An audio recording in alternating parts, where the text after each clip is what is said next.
Avec cette expédition, on va chercher de la glace qui est très profonde en Antarctique, jusqu'à 2-3 km de profondeur. Je ne sais pas si vous vous rendez compte. Donc pour aller chercher ces couches de glace-là, pour pouvoir les mesurer, on a dû carrément faire construire un radar à pénétration de sol, qu'on appelle aussi un Ice Radar.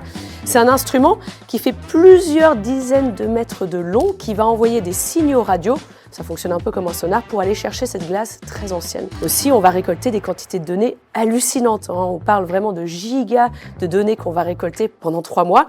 Et pour ça, ces données, on a besoin de les stocker et surtout, on a besoin tout au long du chemin de les valider avec les scientifiques avec lesquels on travaille. On a besoin de constamment leur renvoyer des petits paquets de données pour nous assurer que finalement, on récolte les données dont ils ont besoin.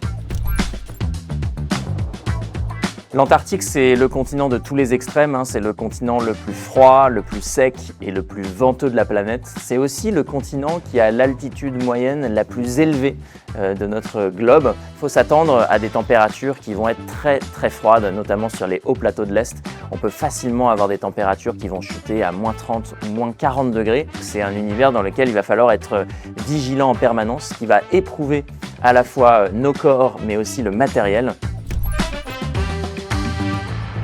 Nous avons mis en œuvre des solutions classiques de traitement et de compression de données et des moyens de communication issus des technologies mobiles. Le principal point d'attention pour les outils utilisés par Mathieu et Heidi sur site portait principalement sur la consommation électrique qui devait être minimale et évidemment par le fait de fonctionner dans des zones assez mal couvertes par les réseaux de télécommunications habituels.